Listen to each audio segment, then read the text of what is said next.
Welcome to Running Up the Score. I am Alex Kennedy. This is my new show that airs every Tuesday and Friday. We talk all things NBA, NFL. Today, we are talking NFL with a buddy of mine, Jordan Schultz. He is an NFL insider. Make sure you follow him on Twitter or X, whatever you want to call it these days, at Schultz_report. Follow him on TikTok, Instagram. He is plugged in. He's a must follow if you're an NFL fan. I'm sure you're probably already following anyway, but if you aren't, make sure you are. Jordan, how are you? Alex, it's a pleasure. Congrats on the show. I've been following, and I thought you're an NBA guy, so I was a little surprised when you said let's talk football. Yeah, I'm trying to pull a Jordan, get out of my comfort zone a little bit, be able to be versatile, some NBA, some NFL. So that's the goal of the show. I've always been a huge football fan, just haven't really done much in that space. Big Bucks fan, as you can see by the hat here. Yeah. So, it's fun for me being able to talk more football. We still do have NBA guests on, but yeah, it's been a nice change of pace a little bit. But I want to pick your brain about this NFL season. We're in week 6 now. I had to start by asking about my Buccaneers. Do you think this team is for real? Because entering the season, all the power rankings had the Bucks, 30th, 31st, 32nd. Now I think CBS Sports has them as high as number 6. It's kind of crazy. A lot of Bucks fans here are really surprised by just the start. What are your thoughts on the Bucks so far, and is this team legitimate? They're very good. It's the biggest element for them is Baker Mayfield, and it's what we're seeing now is the same Baker Mayfield, even more so than what we saw toward the end of last season with the Rams. And I think, the number one thing for him when he went to LA last year was he needed to rediscover his swag and his identity that I think he maybe lost to a degree in Cleveland. He was the number one pick. He was the Heisman Trophy winner, and he was supposed to be, the next great thing in Cleveland, and never really quite got there. He had moments, but they never found real success. I think his play was scattered, and he goes to the Rams. It was almost an afterthought, and he really performed really admirably. He didn't know the offense. He came in, and when I asked players about him, I wanted to gauge, what was Baker Mayfield, the teammate, like? And it almost surprised me to hear how all in everyone was on Baker after a short period of time. When you're a quarterback, especially one of his stature who was the number one pick and you're traded and things don't go the way that you thought they would, it's very easy to go somewhere knowing that it's going to be short-term as it was in LA and understand that you could just mail it in and go for next year with free agency or whatever. But he didn't do it. He really locked in, knowing the organization was someone in a state of chaos. They came off the Super Bowl and they didn't really have a great roster and they were struggling. And, he had some great moments. And he's now parlayed those moments into a really strong start in Tampa. And I'd be lying if I told you I expected this quality of play. I thought he'd be competitive. I thought they'd be competitive in what I would say is probably the most open division in the league, in the NFC South. But he's played really well. I think the synergy he's found with Mike Evans has been awesome. Obviously, they're still trying to figure out, I think, Tampa, what their identity is post-Tom Brady, post-Super Bowl from 2 years ago. But they're finding it now. And, when Baker went there, I still thought there was a chance that Kyle Trask could win that job. They give it to Baker. He earned it. And he's run with it. I would say he's been better than advertised. And if he continues to play like this, there's no reason why that's not a playoff team. And they have some really interesting young players. I love Rashad White. I love Kalijah Kancey. And I think when Evans comes back healthy, he was on pace for 1,600 yards. So I thought they should have paid him. They didn't. We'll see what happens down the line. But he was considered to be a trade candidate as well. And I don't really see that at this point, considering how well he's playing and how well they're playing as an offense. Speaking of trade candidates, we saw a trade a little bit ago. The Falcons acquired Van Jefferson from the Rams. There have been reports out there. The Broncos may be looking to make some moves. The Vikings with Justin Jefferson now hurt. The Patriots, who knows what's going on with the Patriots. What are some trade rumors that you're hearing? Who are some teams to kind of keep an eye on? I know it's not as active as the NBA typically, but who are some teams to maybe keep an eye on there? Denver is really interesting because Sean Payton is trying so hard he wants to put his fingerprints on the entire organization. And I think when you bring in someone like Sean Payton and you give up what they gave up, a tremendous amount, also financially, just massive deal for a head coach, they're going to allow him to dictate his terms. They traded away Randy Gregory after they were trying to cut him, end up giving him or trading him to San Francisco. And now they have to figure out with Jerry Jeudy and Courtland Sutton, two guys who have trade value, whether or not they want to pull the trigger. I think Frank Clark is available. Garrett Bowles, the offensive lineman. They're going to be sellers, in my opinion, as we go forward toward the deadline because the defense has been horrible and the offense with Russell Wilson just hasn't found it. He's been okay, better than last year, but last year at this point, they had a couple wins. So I think Denver is in a pretty precarious position, and with Sean Payton, it's not just about this season, it's going to be long-term. And that brings me to Patrick Surtain, who is one of the premier young players in the league, regardless of position. If you were to make a framework for a Patrick Surtain trade, it would have to look like it did with Jalen Ramsey when he went from Jacksonville to LA, which was 2 number ones and a 3. And to me, like you don't trade Surtain. He's the face of the franchise with respect to Russell Wilson. But if things were to continue to go down this direction and they continue to struggle the next few weeks, maybe perhaps they decide to get really frisky and make a move. I believe it'd be a horrible mistake because he's only in his 3rd year. You could ultimately decide not to pay him for another year, so he's still on a cheap rookie deal. But they're in a really tough spot, and this is not surprising. I don't know how you could go into this season and think Denver was going to be a playoff contender. Their defense has been historically bad, and so they're going to be. I think they're at the deadline. Last year they wanted a lot for Jeudy. I think it was a 1. They can't get that for him now. Another team is Washington, right? Because they have Montez Sweat and Chase Young, represented by the same agent in Clutch Sports, same position essentially. They're not going to be able to keep both guys. And there's transition now with that ownership group wanting to come in and create stability. So I wouldn't be surprised if one of them was moved because they're both going to be free agents and they're not going to be able to pay both of them long term. And then Minnesota, I would say, is fascinating, Alex, because they're 1-4. They have a lot of guys that could be available. Danielle Hunter, Marcus Davenport, Harrison Smith. You could go down the roster, but ultimately the big name there is Kirk Cousins. And he has a no-trade clause. He's going to be a free agent. You can't tag him. I don't see any scenario where he's back in Minnesota next year. The question now becomes, if they were to lose the next couple games without Justin Jefferson, who's on IR, let's say hypothetically they lose to Chicago and San Francisco the next 2, then I think they're in a fire sale mode.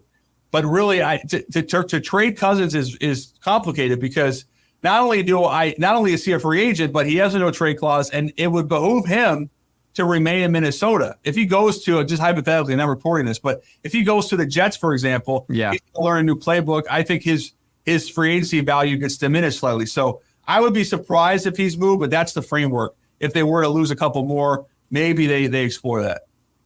This 2024 NFL draft is being talked about a ton. There's so much hype, Caleb Williams, Drake May, Marvin Harrison Jr. Do you think that is also something to keep in mind? If you're an executive and your team's struggling, that has to be something that's in the back of their minds. What are you hearing from executives about this upcoming class? Absolutely. I mean, you're at the point now, if you're like a New England, for example, where not only are you not a playoff team, but you might not be a 5-win team. When else are you going to have an opportunity if you're the Patriots to try to get a Drake May or a Caleb Williams? When else are you going to have that chance to get your franchise quarterback? It's not Mac Jones. I think we all know that now with respect to him. So to me, the Patriots are interesting. Arizona, are they committed long term to Kyler Murray? We don't know that. I don't know the answer.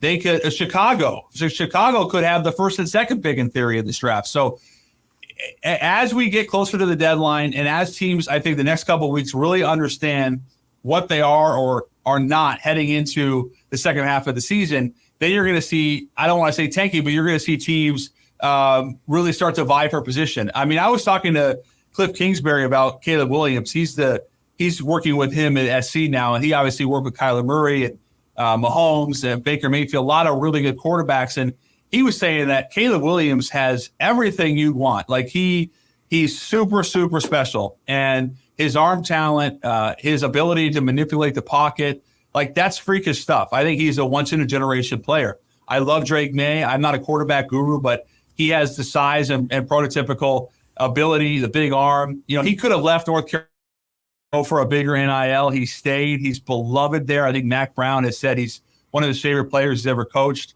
Michael Penix, I love at Washington.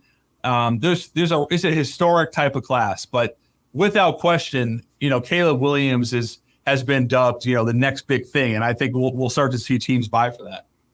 What are your thoughts on kind of the state of the running back position? I know obviously those guys are frustrated, understandably so. Just, they're not getting the money they thought they would. They're not being valued the way that they thought they would. I saw some great stat, I think it was like a month or two ago, about just how much contracts have changed over the years for every other position except running back and punter. Those guys are getting paid basically the same money they were a decade, 2 decades ago. It's kind of crazy. We saw Jonathan Taylor get paid, which is kind of shocking, but what are your thoughts on just where running backs go from here and what options they even have?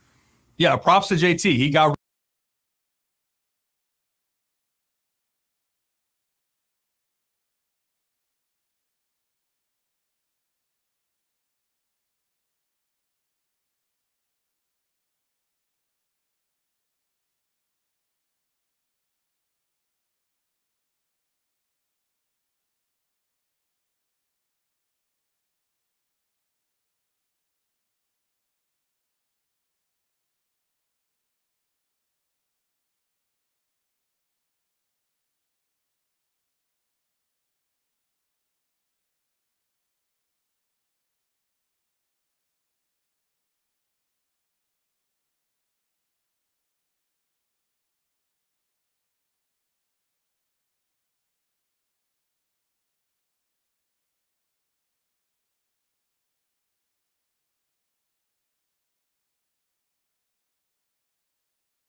Much contracts have changed over the years for every other position except running back and punter. Those guys are getting paid basically the same money they were a decade, 2 decades ago. It's kind of we saw Jonathan Taylor get paid, which is kind of shocking, but what are your thoughts on just where running backs go from here and what options they even have?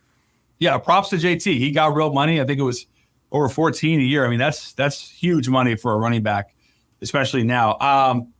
I don't know what the path is. The problem for the running backs is twofold. Number one, the way that the CBA was negotiated, there's no path to them getting more money because teams are also, I don't want to say colluding, but teams are actively not paying running backs collectively. So the Bears know, what the Texans know, what the Seahawks know. It's all, everyone is very clear that we're not going to pay this position. You mentioned punters.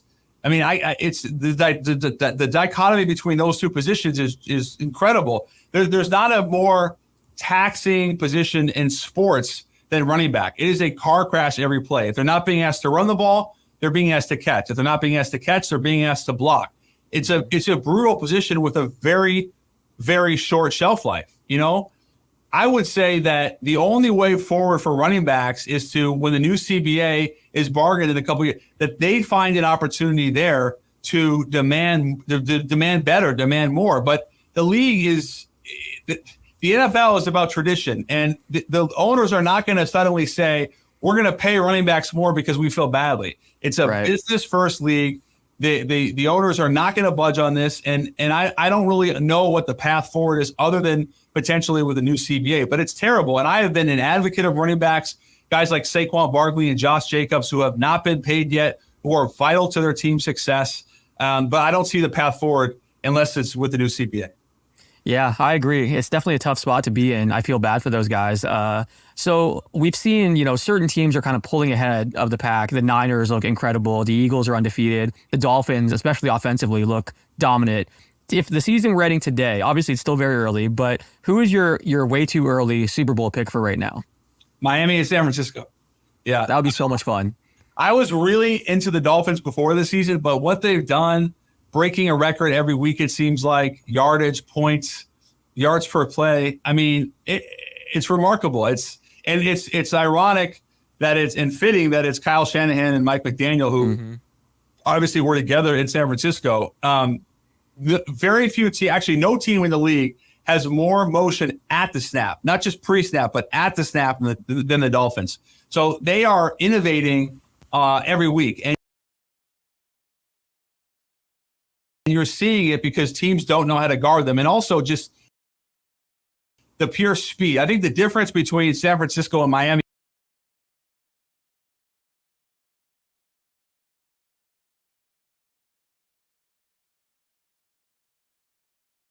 and then blocking up front with for Tua. And remember, they haven't had Teron Armstead. They haven't had Jalen Ramsey. Achan's hurt now. So when they're healthy,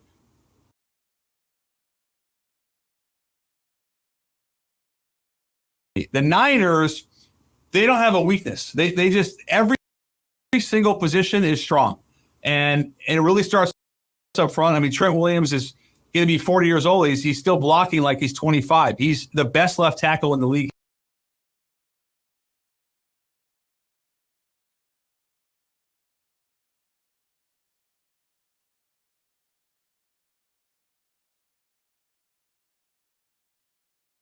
Down all year. He scores 3 against Dallas. Next week, it's going to be Ayuk or Samuel. McCaffrey goes 19 carries, 51 yards. He doesn't explode. You cannot defend them for 60 minutes. That they are going to break through. The defensively, best linebacker in the league in Fred Warner, emerging secondary. They have found ways to be.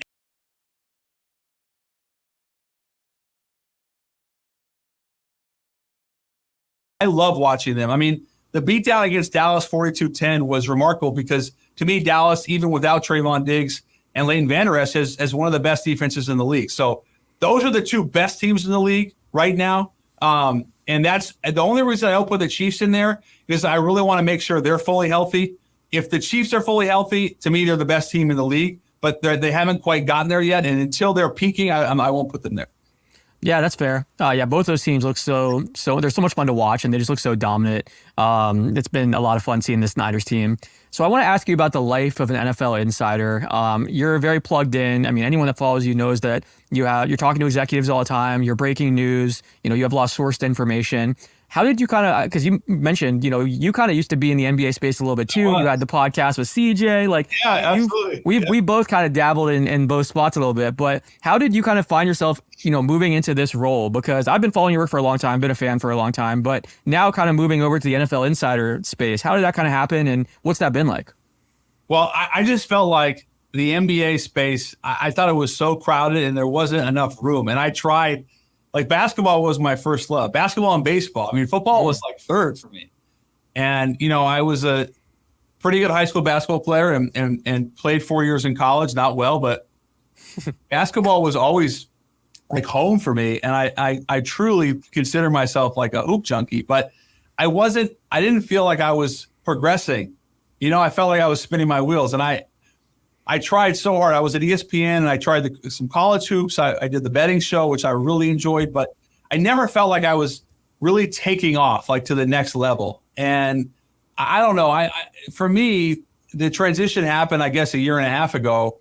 I was essentially at a crossroads where I felt like, people don't really know what I am. I'm kind of like a jack of all trades, a utility player, because I was trying to do everything at once. Like I fell in mix in like tennis. I just didn't know what I was. And I don't think people knew as a result. So I made the move to the NFL Insider full-time gig going into free agency 2022 with the understanding that I had cultivated, I thought, enough relationships to break some news, but more importantly, just get my name out there, get my foot in the door.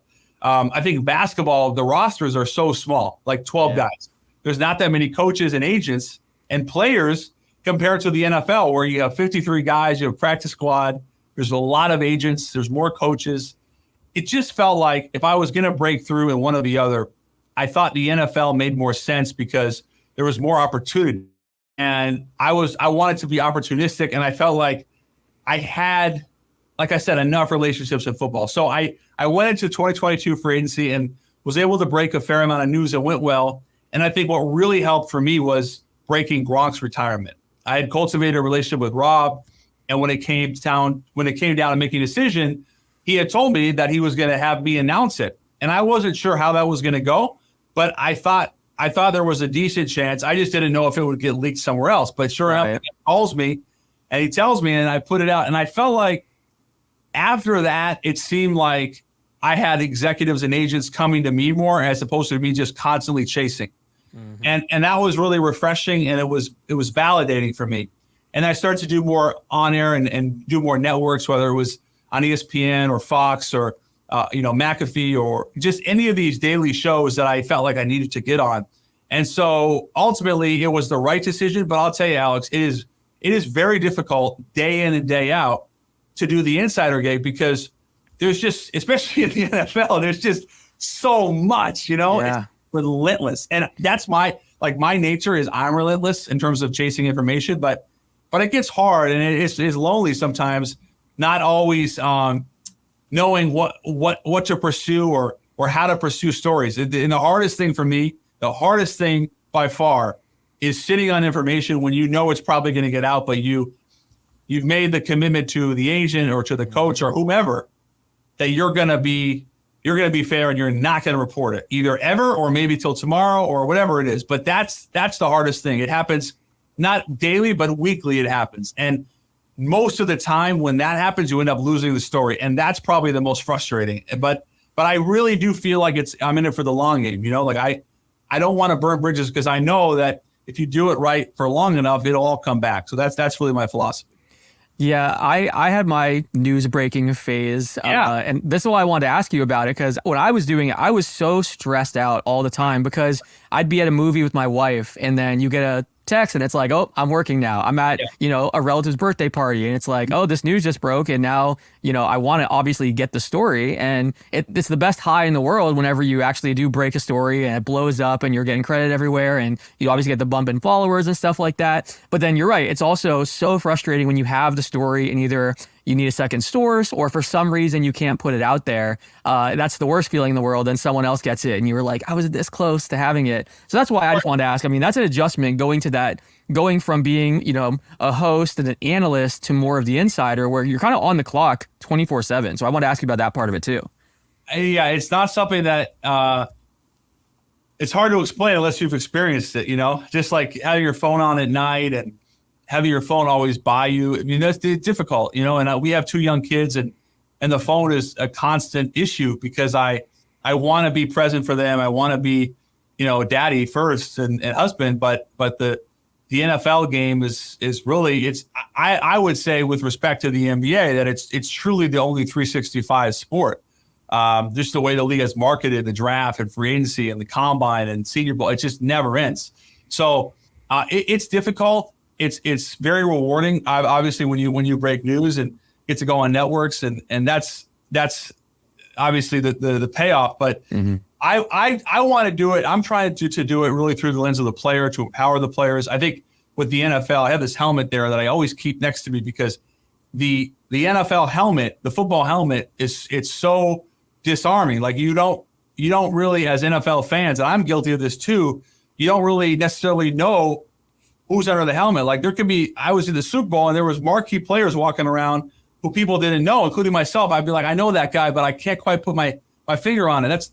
And it's because of the helmet. And I think for the average fan, unless you're a quarterback or a fantasy superstar, it's really hard to know what's under the helmet. So my philosophy is I'm trying to showcase and empower the player and not just, break the news, try to give more context to it. But even that's difficult sometimes because the cycle's so fast. So that's how the best way to describe it. No, that's well put. And I feel like that's one of the reasons why I've always kind of liked your stuff. And I think we both tend to be more positive and more player-centric. I'm not a big fan of, all the hot takes and negativity and talking about guys, relationships or family. I think you and I kind of see the world the same way in that regard. And also just like burning a relationship, no one story is ever worth burning a relationship. I think we kind of have the same approach in that way. 100%. I mean, it's the long game, man. And that's the best way to put it. Yeah. I mean, if you're really like, if you have the most basic philosophy, it'd be don't burn bridges because it's going to come back to haunt you. It is. And listen, I'm not perfect. I've made mistakes, not maliciously, but I'm sure I'll make more mistakes. But the better off you are with your relationships, 100%, that it'll come back around. And I think that's probably the most significant advice that I would give anybody trying to get into business. Yeah, absolutely. It's a small little world, especially if you're covering one league. I mean, everyone talks. It's crazy. Yeah, and it's conniving. It's tough.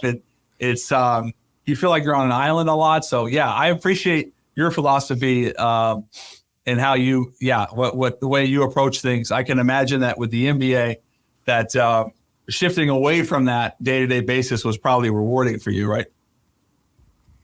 I'm saying for the breaking stuff. Yeah, it was so nice. I basically was like, Oh, absolutely. Yeah. It was more like, let me use my relationships to get exclusive interviews, get different podcast interviews, do some long forms. I would still talk to executives. And rather than trying to get the trade scoop or free agent scoop, it was like, well, give me some quotes about, what your job is like behind the scenes. So yeah, it was kind of just like a pivot where using those same relationships, but doing it in a different way. But yeah, I always find the insider stuff so interesting. So I had to ask, and I'm really happy for you, man. It's so cool seeing you get so many of these big stories. The day the Gronk news broke, I wasn't very happy with you, I will say, as a Bucs fan, but not your fault, obviously. When I was like, oh, are you kidding me? But I'm a little happy for Jordan. It was kind of like mixed emotions for me there. But no, I was so cool. I actually felt like there was a decent chance he was going to come back, so I was surprised too. No, but I appreciate it, and congrats on the new show. When did you launch it, dude? It's last week. It's like wow. brand new. So you're my fourth Second guest. I've had 2 shows, and one of the episodes had 2 guests. So you're my third guest. No, fourth guest. Yeah. I will subscribe, and of course, love to come on anytime. That's very cool, man. Good names. I like running up the score. That's a good name. Yeah, I was like, what can be a name that kind of has like a little bit NBA or NFL feel, just like a general sports type name. So I appreciate that. It's a little provocative, like running up the score, like running. It's good. It's a very good name. Good logo. So congrats. Thank you. Appreciate that, man. And everyone, make sure you guys are following Jordan. As I said, if you're an NFL fan, you have to be following him. So many interesting rumors and quotes from executives and sourced information. He's a must follow. Make sure you're following him on Twitter, on TikTok, Instagram, everywhere. And Jordan, man, keep up the great work. Appreciate your time. My pleasure, Alex. Thank you. Continuing our NFL conversation, I am now joined by a terrific fantasy football analyst. He does incredible work for football guys. You should check out his Twitter account at Dave Kluge. Follow his YouTube videos, articles, everything. If he's putting it out there, you guys should be consuming it. Dave, thanks for joining me. How are you?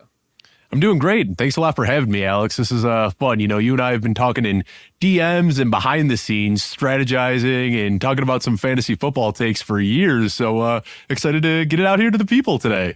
That's a very nice way of saying that I constantly annoy you with fantasy questions. I appreciate, you kind of being nice about that. But no, I mean, I respect your work.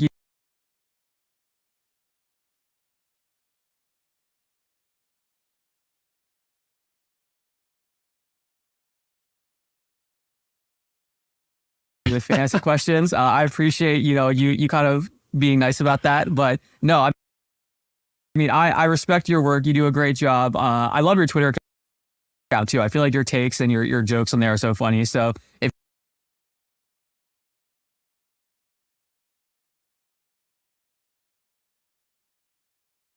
and yeah, there's so much stuff to talk about this season, entering week 6. I'm curious, who were some of the biggest surprises for you so far this season from a fantasy standpoint? Well, I want to talk about one of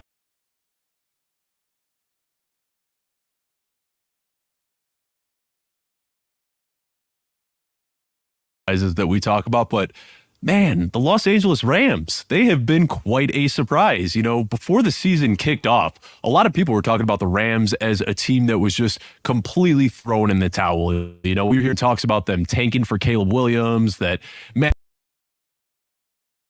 Matthew Stafford's elbow was going to fall off as soon as he tried completing his first pass of the season, but that couldn't be further from the truth. Right now, Matthew Stafford is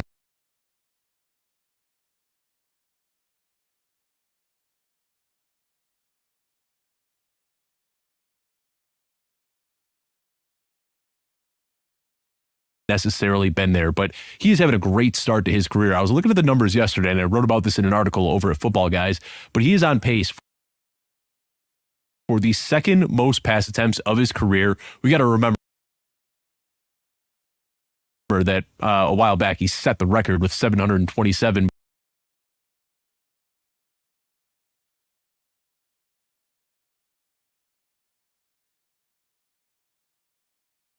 But he is pacing behind just that season. He's also pacing for the 3rd most yards of his career. Right now, his season kind of comes down to a really bad touchdown rate, lowest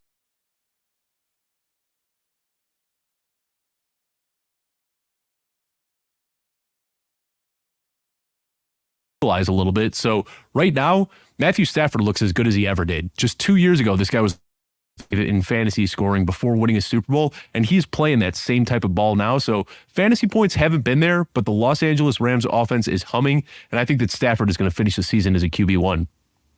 Yeah, he was not on my radar at all. And during this season, I tend to go for more of the rushing guys or younger guys, but he's been playing really well.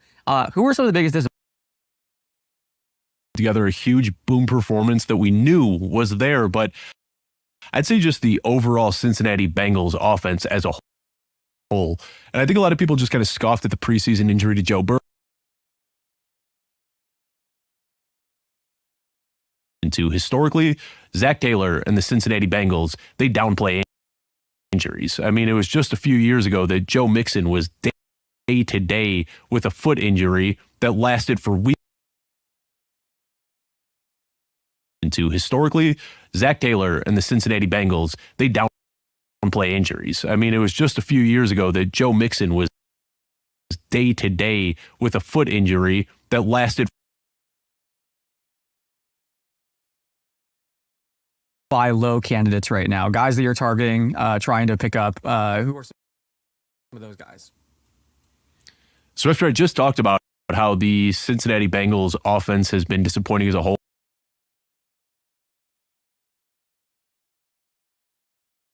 I'm trying to buy low on T. Higgins where I can. I mean, his year so far has been disastrous. There's no other way around it. I mean, he gave us 0 points in week 1, and then he had an awful game in week 3, knocked out of week 4 with an injury, missed week 5.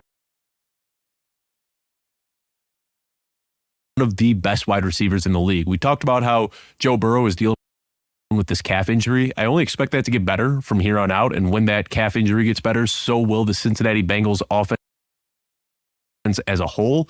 Last year, Higgins putting up pretty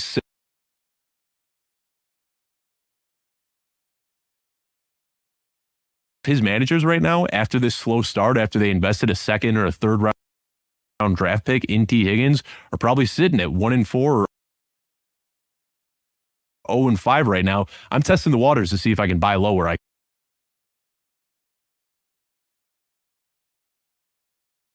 About the Los Angeles Rams offense, but I'm trying to sell high on Kyren Williams. So the problem is I only have him in one league, and it's an analyst league where nobody really wants to buy Kyren Williams because he's showing all of the red flag indicators of a typical sell high candidate. He has been extremely inefficient on the ground. He has had the lowest rushing yards over expectation per attempt in 3 of the last 4 weeks. This has been a great Rams offense, but he's been a liability in the run game. His production so far in fantasy has been really inflated by touchdowns and targets, but those are both pretty unsustainable. We're not going to see that stay over the course of a full season. And we've seen this in the past where Sean McVay will give a running back a ton of work. We saw it with Malcolm Brown and Darrell Henderson and Sony Michel and Cam Akers, where he can prop up these elite fantasy running backs, but then like this, it can just disappear. And that's my fear, is that this workload that we're seeing right now going Kyren Williams' way could easily change. So I don't know if that's going to be Zach Evans, the rookie that they drafted in round 5 coming up. I don't know if it's going to be a trade for Leonard Fournette, or I'm sorry, a trade for Zach Moss, or maybe a signing for Leonard Fournette, or maybe it's Ronnie Rivers. But I don't expect Kyren Williams, being the liability he's been in the run game, to maintain the workload that we've seen so far. I want to talk about running back workloads because the running back position is just so gross this year, especially. I mean, I feel like there's so few workhorse backs, so many committees now. Even some of the guys that have these boom weeks, you can't really trust them week after week. Do you think going forward there's going to be a shift and we're going to see more zero RB, hero RB type strategies? Because I feel like every year I'm like, you know what, this is going to be the year that I avoid running back early and load up on receivers, and then I just fall for it every time. The scarcity, I end up taking at least 1 RB, usually 2 in the first couple of rounds. But do you think maybe we're going to shift and we're going to see more zero or hero RB going forward? Yeah, and this was the year that we saw that shift start to happen. I mean, typically when you're looking at the first round of a fantasy draft, you're seeing like 7 to 8 of those picks are usually running backs. This year it was Christian McCaffrey, Austin Eckler, and Bijan Robinson were the only running backs that were consistently going in round 1. So a lot of people saw that and they said, well, when the market zigs, I'm going to zag. And they saw that as a reason to try to load up on running backs. But even with running backs falling in value, we're still seeing injuries and inconsistent workloads, and it has been a good year. Even when the market shifted to zero and hero RB, it still looks like it was the optimal draft strategy for this year. So I'm going to continue beating the drum to draft zero running back. I joke around all the time. The worst thing about drafting zero running back teams is that you can't brag about your team after the draft on Twitter because they look disgusting when you're showing Brian Robinson as your RB1 and Kyron Williams as your RB2. It doesn't look good when you're showing that off a week before the season, but the goal with that is you're not going to, the first two running backs you draft aren't going to be your RB1 and RB2. You're loading up on those mid to late round guys in hopes that one of them can stumble into a bigger workload. So for people that went zero RB this year and ended up with DeAndre Swift and Kyron Williams and some of these guys right now that are putting up elite production, they're feeling pretty good about it so far. For sure. I see your Bears helmet there in the background. I have to ask you about the Chicago Bears team. You've been a big proponent of Justin Fields. DJ Moore obviously played really well this past week and won me a league, so I was very happy about that. What are your thoughts on this Bears team? I mean, in the first couple of weeks of the season, it just looked so bad, and it was, all the talk was, are they going to, potentially get the top pick? Do they move on from Justin Fields? Now starting to see some signs of life. What are your thoughts on this team going forward, and how are you kind of approaching their players from a skill or from a fantasy standpoint? Well, it's a loaded question because there are so many uncertainties as to how this season's going to shake out. We got to remember the Bears also have the Carolina Panthers first round pick next year, and the Panthers are sitting in 0-5 right now. So there's a chance that Justin Fields can kind of will this team into some wins. They can finish around 500 and still potentially end up with the number one overall pick next year. So there might not be anything Justin Fields can do to secure his longtime job with the Bears. But as far as fantasy goes, we get so buried by the numbers and spreadsheets and all that sort of stuff, but I am buying into the narrative that Justin Fields is just a slow starter. We saw it his rookie season. He struggled mightily when he came out the gate. His first 3 games, he was terrible, and then he consistently gave us these 20-plus point performances down the stretch. Last year, through week 4, Justin Fields was the QB 31. From week 5 onward, he was the QB 3 behind only Jalen Hurts and Patrick Mahomes. And this year, we saw the same thing. He got off to a really slow start, and now it seems like he is starting to get this offense humming a little bit. Right now, if you look at stacks, a quarterback and a wide receiver on the same team, the best stack you could have drafted on a per-game basis, Justin Herbert and Keenan Allen. After that, Josh Allen and Stephon Diggs. After that, Tua Tagovailoa and Tyreek Hill. Those are all expected. We knew those were going to be good stacks to get, but Justin Fields and DJ Moore right now is the 4th most valuable stack in fantasy football, despite the really slow start through the first 2 weeks. I don't see any reason that this trend isn't going to continue. I've been a big fan of DJ Moore since way before he ever came into Chicago. If you look at the peripheral metrics, he was a similar player to A.J. Brown in Tennessee and a similar player to Stephon Diggs in Minnesota. And a lot of people said that he wouldn't be able to take that step because of Justin Fields, but they are elevating each other's game. I'm looking at Justin Fields as a top 5 quarterback for the rest of the season, and DJ Moore is easily a top 10 wide receiver. Great stats. See, that's why we have you on the show. Great information there. That was fantastic. And I hope you're right because I have him in a couple leagues here. So I'm hoping it's just a slow start and then rest of the way he'll be fine. I mean, all the talent in the world. It seemed like early on they weren't really letting him run a whole lot or didn't have a lot of designed runs. Do you think that's something that we'll see change as well? And why do you think that was? Well, last year they didn't run a ton of designed runs either. It was kind of you saw him rushing a lot, but 48% of his rushing opportunities last year came on broken plays where either the offensive line was letting runners through or his wide receivers couldn't get open. So we're still seeing some of those design runs, but we're not seeing him run quite as much because now he finally has that wide receiver one, and DJ Moore is always going to be his first read. Even if DJ Moore looks like he has a defender on him, he is so good at the catch points, so good at contested catches, he can always pull the ball in. You got Darnell Mooney, who they haven't really gotten on the same page quite yet this year, but with his ability to stretch defenses vertically, I think that this year we do see Justin Fields rush a little bit less. I don't think we're going to see the same rushing output that we saw last year, but the increases in his efficiency as a passer should offset what we lose as a rusher. So that's why I'm still looking at him as a top 5 quarterback. Makes sense. All right, I want to take a moment to thank our sponsor, Prize Picks. If you guys haven't played Prize Picks, you absolutely should try it. It's a daily fantasy sports site and app. Here's how it works. You pick 2 to 6 players and pick whether they'll score more or less points than their prize pick projection. If you're right, you win big. You can win 25 times your money on any entry. At Prize Picks, you aren't competing against other people. It's just you versus the projections. They have projections for a ton of different sports: NFL, NBA, MLB, NHL, PGA, college football, college basketball, even overseas basketball, cricket, disc golf. It's kind of crazy. You can mix and match players from different sports. You could have LeBron James and Patrick Mahomes in your lineup, for example.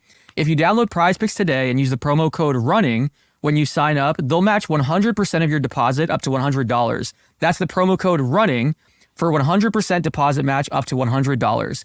It takes 60 seconds or less to build a lineup. Actually, typically 30 seconds or less. And we're going to show you just how easy it is right here. We're going to go ahead and build a lineup. Let's go ahead and pull this up.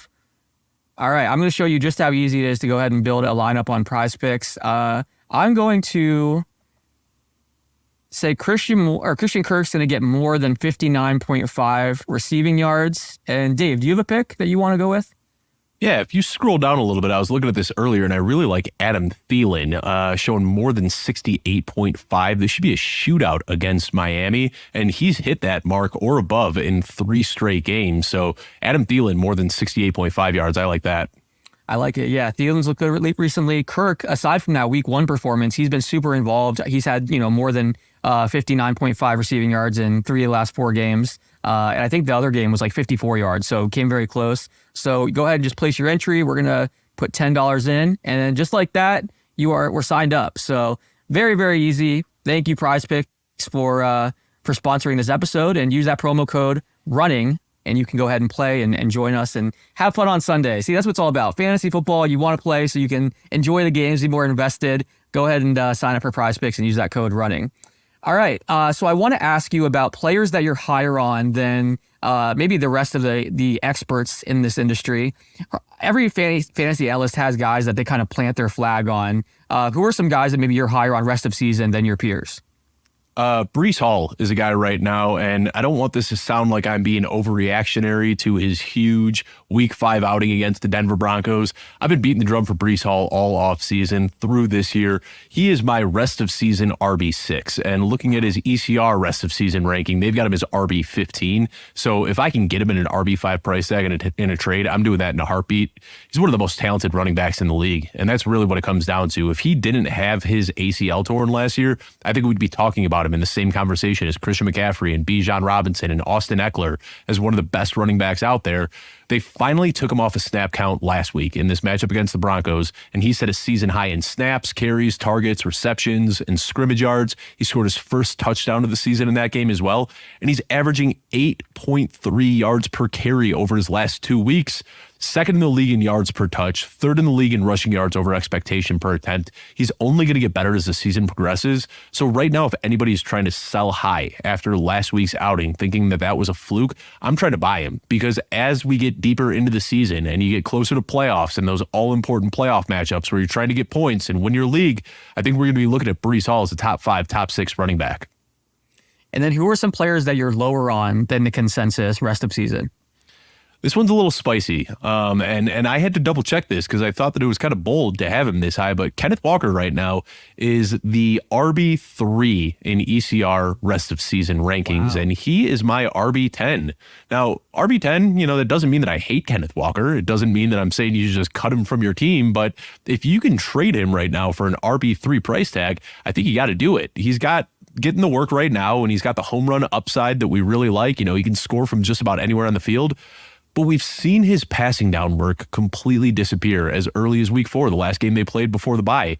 And that's what Zach Charbonnet, the second-round rookie they drafted, he profiles to take what we call the high-value touches, the goal line work and the passing down work. So there is a world where Kenneth Walker is the RB1 in volume. He's getting the majority of the touches, but he's losing the passing down work and he's losing the goal line work.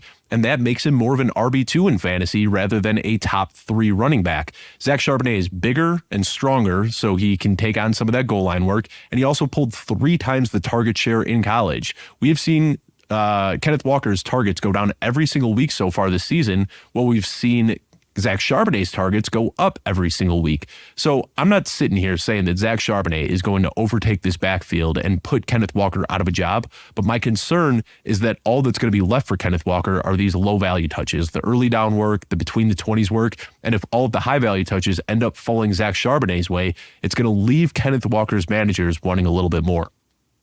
Mentioning Charbonnet, I want to ask about some of the rookies, because I'm a big fan of loading up on rookies in redraft. I think typically those guys tend to be undervalued, especially in home leagues. And so I love stashing those guys on my bench. Rookie running backs, rookie receivers. Who are some guys that you think could maybe break out in the second half of the season? Maybe, guys that we should be patient with, but have the talent or maybe the opportunity to end up hitting, second half of the year. It might happen sooner rather than later. We've already started seeing some signs from Jordan Addison that he had the big play upside. And, Jordan Addison had some really fun plays through his first few weeks. The target shares and the routes run were the problem. He hasn't really had an ability to get on the field as he's been playing kind of third fiddle behind, obviously, Justin Jefferson and KJ Osborne. But now with reports that Justin Jefferson's hitting IR, there are already some rumors swirling that he might not play at all this year. I don't know if you talked with Jordan Schultz about that at all, but they're saying, with the late buy and with the contract year and some other things, if Justin Jefferson misses the whole year, one, terrible for anybody who drafted Justin Jefferson number 1 overall, but two, it opens up a huge opportunity for first-round pick Jordan Addison to immediately cement his role in the offense.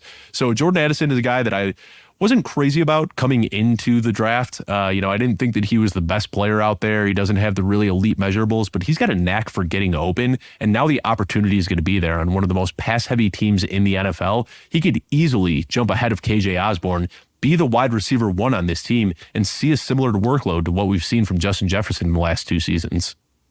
Yeah, Jordan mentioned, the Vikings, all eyes are kind of on them. Could they potentially look to move a Kirk Cousins, who has a no-trade clause? There's some different options there. It's going to be interesting to see what they do. But speaking of disappointments, they've been one of the biggest disappointments in the league. I don't think anyone saw this season starting the way it has for them. So very interesting there. I do want to ask you, Rashawn Johnson. I have him in quite a few leagues, and I'm hoping that this could be the week he kind of steps up. I heard you guys talk about it on your waiver wire show. Not only him, but also Foreman. You've been a huge Rashawn fan. So I'm curious. What do you think he can do with this opportunity? If Herbert's actually out for a couple weeks here, what are your expectations for Rashawn? And can you kind of break down his game for people that may not be as familiar? He is a thumper. He's a guy that kind of floated underneath the radar because obviously he was playing behind Bijan Robinson at University of Texas. And if you're on a field with Bijan Robinson, it's pretty hard to find a way to get touches for yourself. But he was one of my favorite draft picks coming into the league, just with his ability to break tackles, his ability to catch passes. Those are 2 things that we want to see in fantasy running backs. He reminds me a lot of Dameon Pierce. If you're unfamiliar with Rashawn Johnson, didn't get a chance to watch his college tape, just go look at Dameon Pierce and what he did last year with the Texans. That same type of player, kind of like a Javonte Williams as well, just runs really hard after contact, and then he kind of powers up. It seems like every time he hits a runner or every time he hits a defender, he just runs that much harder on his next run. So we've seen him in a limited workload so far. And he and Khalil Herbert are very different players. Khalil Herbert is kind of a gentle, fluid runner. He's able to find the creases in the defense and pick up the easier yards. Rashawn Johnson seeks out contact. He will drop his head and run through a defender every single chance he gets. So now the opportunity is there. They used a 4th-round pick on him, which isn't crazy high, but for a running back in today's NFL, that's a pretty meaningful investment. I don't know if he's going to be able to play this week. He's on concussion protocol right now, so this could end up being an opportunity for Deonta Foreman. But if Rashawn Johnson plays this week or any of the upcoming weeks without Khalil Herbert, not only do I think that he's going to be looking at kind of high-end RB2 upside on those weekly bases, but I think that he could also be good enough that he can steal some of Khalil Herbert's role. We've seen Herbert kind of in a workhorse role the last couple of weeks, but I think that Rashawn Johnson is good enough that once he gets unleashed on the field, they're not going to be able to pull him back in. It's going to kind of be a little genie out of the bottle type of situation in Chicago. Yeah, I could see that. 2 more questions for you. What is going on with the Denver Broncos, and why isn't Marvin Mims playing more? It's so frustrating. As someone that has him in a ton of redraft leagues, I have him in multiple dynasty leagues. Every time the guy touches the ball, he's been so electric, yet he's not getting any, playing very few snaps, getting very few targets. What more does a guy have to show to get out in the field more? I know there's rumors now that the Broncos might be blowing it up, that we've heard the rumors about Jerry Jeudy and Cortland Sutton for some time now. Maybe they look at, possibly trading one or both of those guys at some point here. But what are your thoughts on Marvin Mims rest of season and just the Broncos as a whole? Because it seems like such a mess. And I'm sure Sean Payton's kind of regretting some of those Nathaniel Hackett comments now with where things are at with the Broncos. Yeah, how cool that the Jets gave Nathaniel Hackett a game ball. Just a fun story all around. But yeah, man, Sean Payton, I don't know. I'm not going to sit here and pretend like I know more than Sean Payton. Like, he's an NFL coach and he's won a Super Bowl. He clearly knows what he's doing, but from the outside looking in, it doesn't appear that way. And what I see is that he has his guys and he really likes his guys. You know, Greg Dulcich is a guy who popped off tape when you watched him last season as a rookie, and we all wanted that Greg Dulcich breakout. And then we see throughout the preseason that Adam Troutman, his old buddy from New Orleans, is getting the starting reps and getting all the targets. And then before Dulcich hurt his hamstring and hit IR, it seemed like Adam Troutman was the guy. And then we've got all of these really fun players in Cortland Sutton and Jerry Jeudy. And like you said, Marvin Mims, who is a big play waiting to happen every single time he touches the ball. Meanwhile, they're getting Lil Jordan Humphrey snaps, another friend from New Orleans. And they're signing Traquan Smith to the practice squad, who's probably going to be elevated. I mean, I don't know. It really is a disaster in Denver.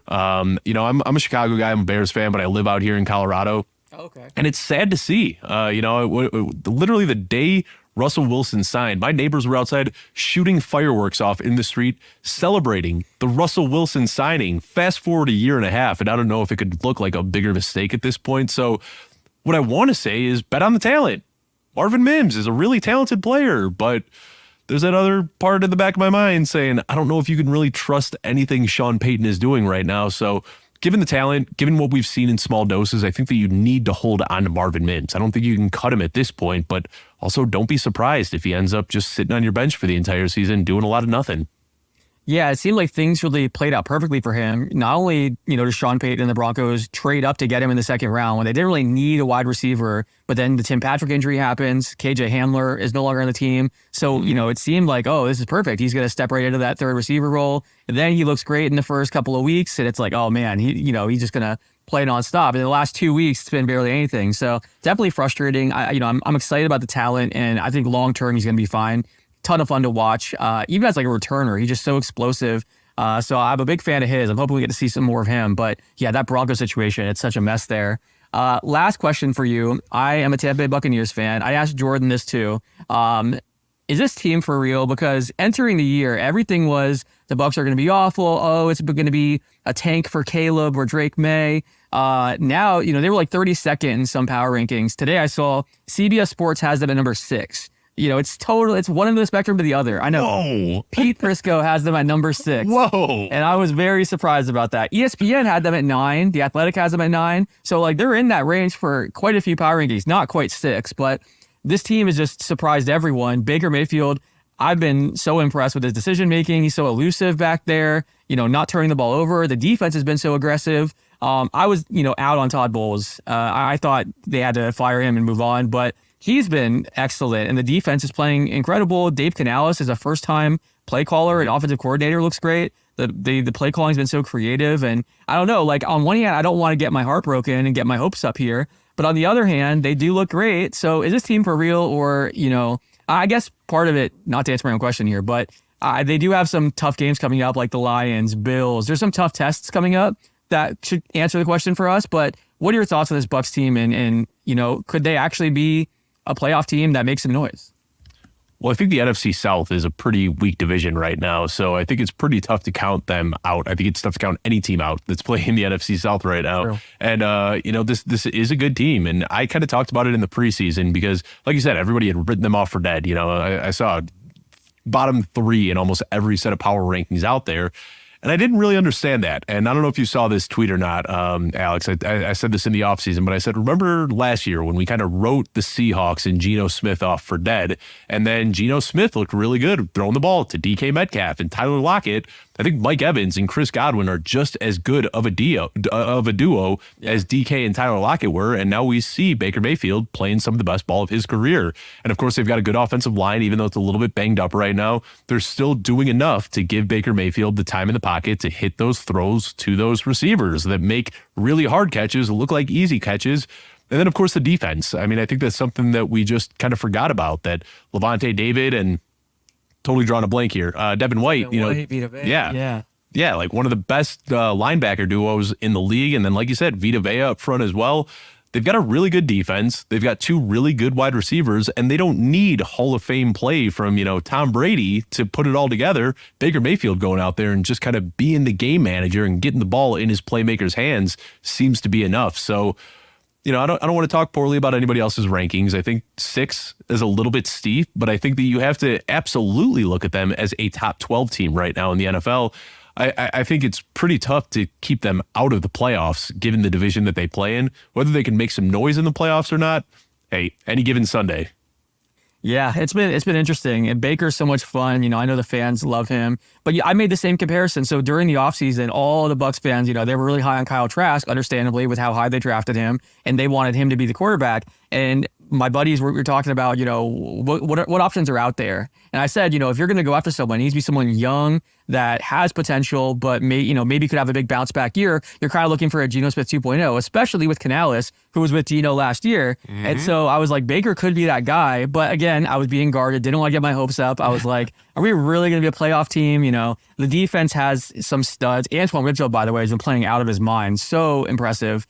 So yeah, the defense had studs, but just the offense was so bad last year. And then you lose Brady and some other pieces, so I didn't want to get my hopes up, but so far it's been pretty exciting. And I'm hoping that they don't just, lose their next 5 games and break my heart, but it's been a fun team. At the very least, it's more fun than last year when Byron Leftwich would hand the ball off every first down and we get 1 yard and couldn't do anything. So it's been more fun this year, but what I want to see this team do, and I don't know how you'd feel about this. I know he didn't really leave on the best terms, but Leonard Fournette seems like he would fit back in with what this team needs right now. Rachaad White has been great as a pass catcher, but they need a running back that can step in as a pass blocker, and they need somebody that can thump between the tackles. I've talked about rushing yards over expectation a few times on this show so far. That's one of my favorite measures for a running back's efficiency. And Rachaad White, when rushing the ball, has been a liability. I mean, he hasn't been great at rushing. Like I said, great in the passing game, but he really has limitations as a rusher.